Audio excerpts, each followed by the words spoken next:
Bueno, y siguiendo nuestra ronda de tutoriales sobre redes Profibus, hoy nos vamos a centrar en la configuración de una red Profibus para el control de un sistema de ensamblaje. Para esto vamos a utilizar una serie de maquetas didácticas de la marca SMC que corresponden a la estación modular FMS 200. Pero antes de empezar la configuración, vamos a ver en detalle cómo funcionaría nuestro sistema. Bueno, aquí ya tenéis un detalle de cada una de las estaciones. Como veis, son 4 estaciones independientes y cada una tendrá un cometido dentro del proceso.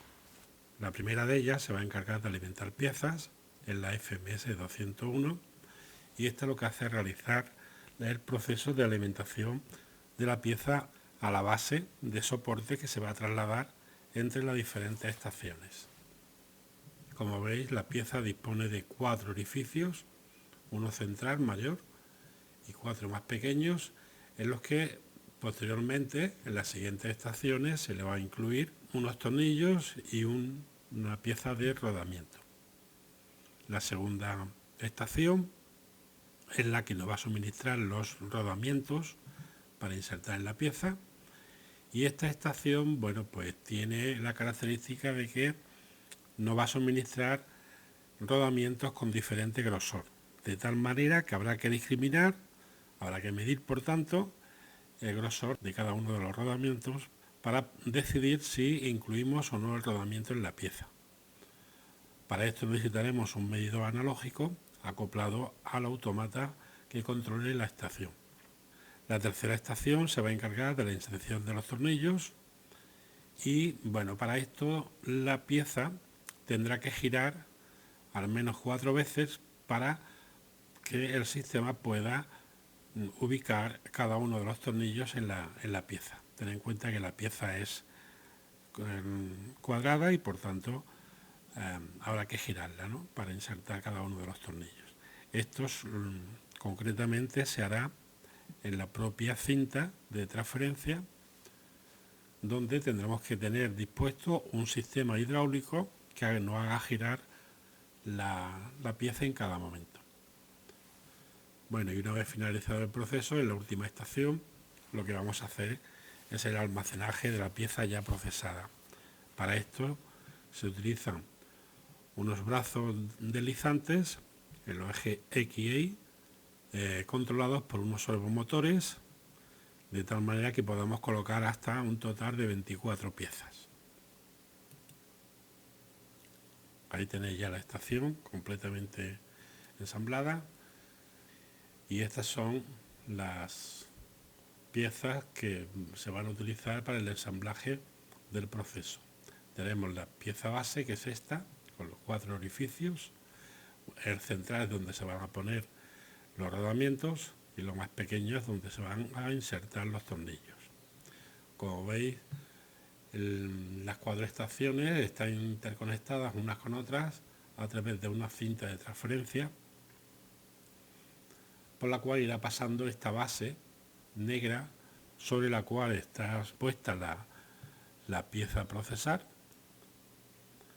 y esta base se irá desplazando a medida que se vaya haciendo el proceso hasta llegar a la estación de almacenamiento. Como veis, cada estación dispone de un cuadro eléctrico en el que nos vamos a encontrar los diferentes elementos eléctricos de control.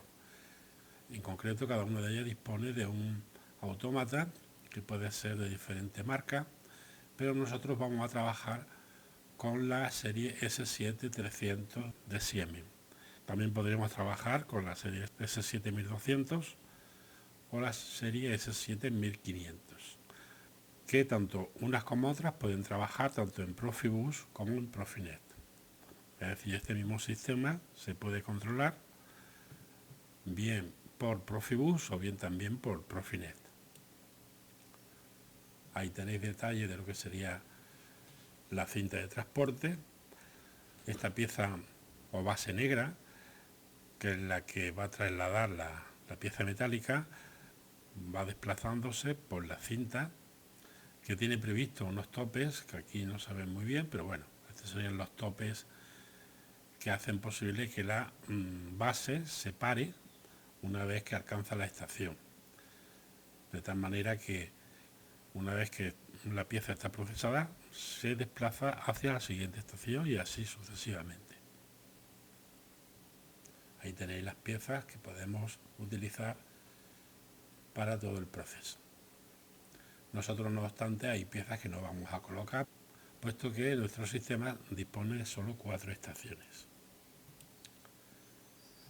Para el control de todos los elementos de cada una de las cintas, porque en realidad cada estación tiene la propia suya, disponemos de unos módulos esclavos de entrada y salida donde vamos a conectar todos los sensores y todos los actuadores para el gobierno de la propia cinta. La cinta básicamente lo que tiene es un motor, que es el que hace girar la cinta, 3 sensores que van a discriminar qué tipo de base le llega a la estación y un final de carrera que es el que nos va a detectar cuando la base llega a la estación. En otras estaciones también disponemos de cilindros neumáticos que nos permiten hacer el giro de la base a fin de poder colocar los tornillos. Entonces estos módulos sirven para el control de todos esos elementos. Lógicamente, si vamos a trabajar en una red Profibus, pues estos elementos tendrán que cablearse, como ahora después veremos, junto con los autómatas que controlan cada una de las estaciones. Aquí vemos un detalle de lo que sería cada uno de estos módulos, donde vemos que disponemos de 8 canales, 8 conectores para la entrada y salidas, que son configurables. Es decir, lo mismo podemos configurarlos para que actúen como entradas o para que actúen como salidas. Dispone de conectores para la alimentación, que son estos que estamos marcando aquí, marcados con los números 5 y 6. Dispone también de los conectores necesarios para cablear la red, que serían los conectores 7 y 8. Y también, puesto que es un dispositivo que va a actuar como esclavo en la red, pues lógicamente habrá que direccionarlo, y para esto hay previstos en cada uno de los módulos unos conmutadores que nos permiten direccionar el módulo. Si queremos más información de estos módulos, que son de la marca Telemecánica, pues aquí tenéis el enlace que, como veis, nos lleva a la página de Schneider y nos permite pues descargar software y también documentación técnica de diferentes dispositivos. Aquí tenemos un detalle más ampliado de cada uno de los conectores. Vemos que el conector de cada canal es un conector de tipo M12 y ahí tenéis un detalle de cuáles serían las conexiones que deberíamos de realizar en caso de necesidad de cablear el sistema. Aquí también vemos el detalle de los conectores para la alimentación, el conector M12 también para la red Profibus y los conmutadores de direccionamiento. Tanto los de alimentación como los de red son dobles porque los dispositivos se tienen que cablear uno detrás de otro, conformando así lo que sería una red de tipo bus. Bueno, y respecto a este diagrama, este corresponde al conexionado de todos los sensores y actuadores que dispone la cinta para el módulo de la estación almacén. Entonces vemos que aquí pues tenemos 3 sensores que son los que nos discriminan qué tipo de base está llegando a la estación o va a llegar a la estación. De esta manera, si no coincide con la selección que nosotros propongamos o programemos, pues la pieza no se procesa. O sí se procesa, en función de, ya os digo, qué tipo de discriminación tomemos.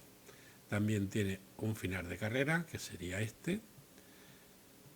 Por otro lado tiene 2 salidas, una para activar un relé y otra que nos va a activar el motor de la cinta.